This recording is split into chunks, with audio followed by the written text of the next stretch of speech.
April महिना गेला, 4 एप्रिलला मी हजर झाली. 7 एप्रिलला माझी ऑर्डर वरती गेली आणि 1 एप्रिल गेला. मला छान वाटलं. भरपूर गाड्या असायच्या, भरपूर माणसं असायची. तिथल्या एक पणुंद्रे म्हणून गाव आहे, तिथल्या एक मॅडम होत्या, अनमॅरिड होत्या, शिक्षिका, टेम्पररी लागलेल्या. त्यांना मी घेऊन आम्ही विशाळच्या पायथ्याला एक विठलाई म्हणून मंदिर आहे, त्या मंदिरपर्यंत आम्ही सकाळी दोघी 6 वाजता मी राहायला लागली, कारण यायला मला सोर्स नव्हता बाहेर. मग राहायला लागल्यानंतर आम्ही दोघी विशाळगडाच्या पायथ्यापर्यंत चालायला लागलो. मी कुठच्याही वाडीत फिरती वगैरे काही केलेली नाही. मला आणायचे विशाळगडला चालत जाताना 3 वाड्यांची माणसं भेटायची. आमची वाडीपेठ, शिपीपेठ, मुसलमानवाडी आणि परत येताना मागे आलो की भाततळी, केंबुर्णवाडी, दिवाणबाग अशी ही माणसं, बौद्धवाडी, सगळी माणसं मला येताना मागे भेटायची. मग सगळे म्हणायचे मॅडम नवीन आहेत, मॅडम नवीन आहेत. तिथे माझं एवढं रिलेशन झालं की ते एक माझं माहेर तयार झालं. आणि त्या दिवसापासून त्यांनी मला आमच्या मॅडम हा जो शिक्का मारला तो आज टाकाय. त्यांनी जरी कोणी दिसलं तरी आमच्या मॅडम कशा आहेत, हे सगळेजण विशाळगडला गेले होते, सगळ्यांना त्यांनी विचारलं आमच्या मॅडम कशा आहेत.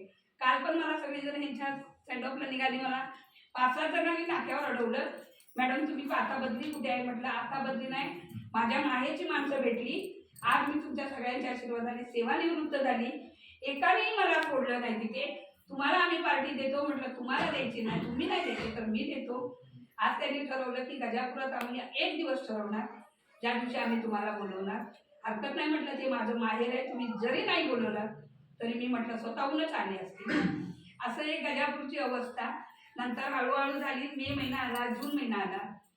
जून महिना आल्यानंतर पाऊस चालू झाला. आता जो शिपाई आमचं चव्हाण, त्यावेळेला ते माझ्याबरोबर होते. एक आंबवडे म्हणून मामा होते, खूप चांगले होते. त्या गजापुरातून सकाळी ते 8 वाजता चालायला भाततळीपासून जे यायचे ते गजापुरात 8:30 पावणे 9 पर्यंत त्यांना गाडी मिळाली तर आले, नाहीतर नाहीच.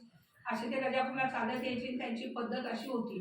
त्याच्या अगोदर एक पावले सिस्टर म्हणून होत्या, त्यांना असं म्हणजे मुलांना आपण लसीकरण करतोय, फॅमिली प्लॅनिंग करतोय असं त्यांचं काही नव्हतं. मी बघितलं त्यांना एक थोडं देव बघायची ही होती.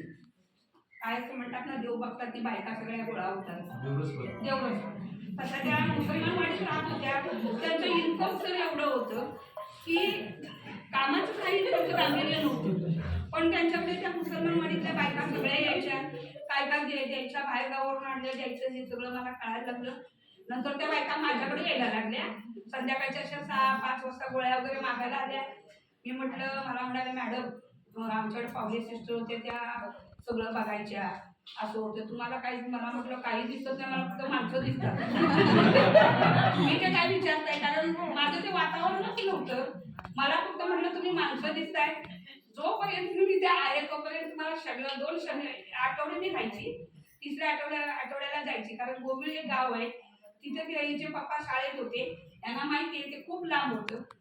मग शेवटी आता म्हटलं काय करायचं, ठीक आहे म्हटलं. मी त्या दिवसापासून त्या बायकांचं मोटिवेशन त्यांना सगळं काय काय सांगायला सुरुवात केली.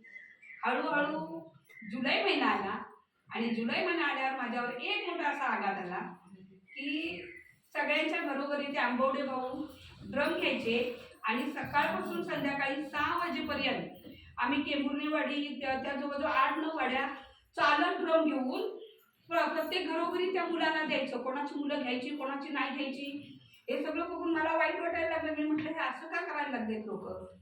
शेवटी मी काय केलं, म्हटलं आता त्यांना हळूहळू सगळ्यांना सांगून माझ्या रूमवर बोलवलं. का तर त्यावेळेला ते सरांना माहिती आहे ते ड्रम असे होते की त्यांना उलट्या पिस्टल लावायच्या काचेच्या आणि त्या निडल होत्या स्टीलच्या, त्या अडकवायच्या.